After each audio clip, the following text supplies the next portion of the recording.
Биздин эң бир көйгөйлүү маселебиз биздин Баткен облусунда бул жол маселеси, электр энергиясы болгон, мына анан дагы азыркы убакта көйгөйлүү маселебиз бизде суу маселеси.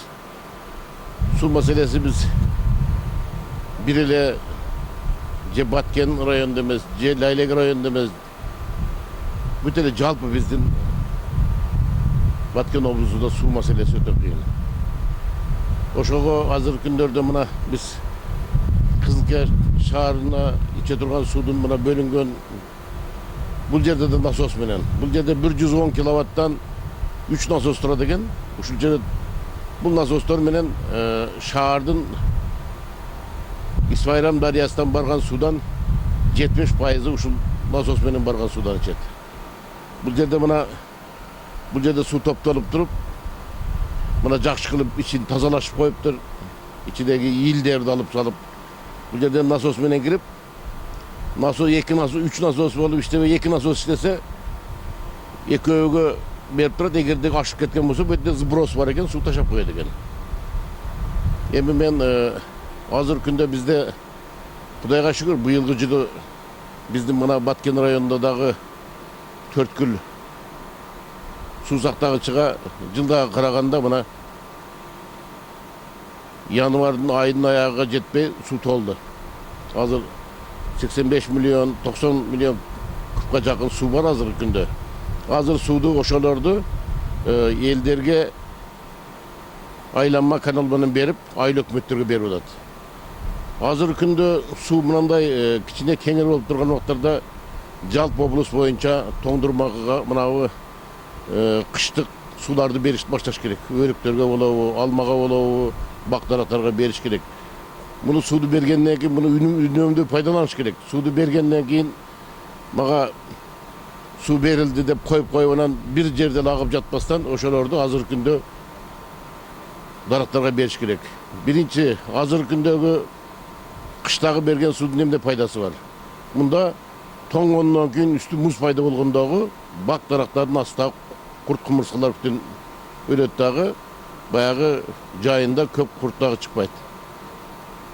Эми кыштагы ичкен суу менен дарактарга түшүмдүүлүгү да өтө жакшы пайдасы бар. Бизде азыркы күндө суудун тартыштыгыга биз Баткен облусунун эли сезет.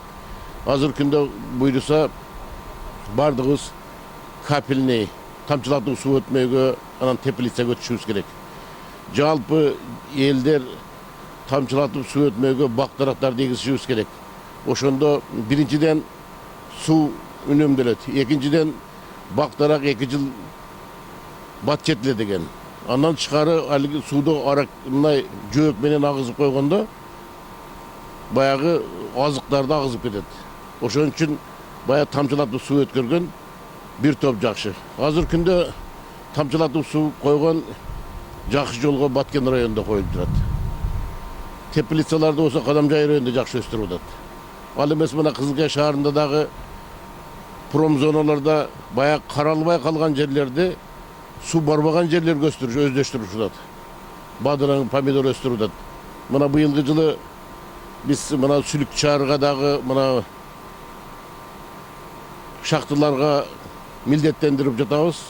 Ар бири же күнөскана, же тамчылатуучу бак кылыш керек. Себеби мына кышында көмүрдү казып алабыз дагы, жайында иш жок болгондо жумушчулар ишсиз калып атат. Ошон үчүн жумушту шахтерлорду иштеткенден кийин кышында дагы, жайында дагы аларга жумуш менен камсыз кылып бериш керек. Эми биздеги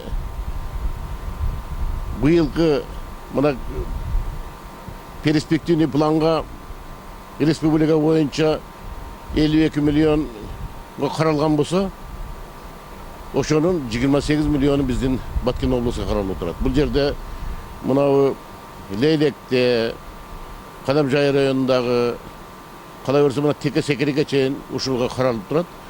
Буйруса биздин облуста мен элге кайрылып кетер элем. Облустагы жалпы эл сууду өнөмдүү байланысыңар.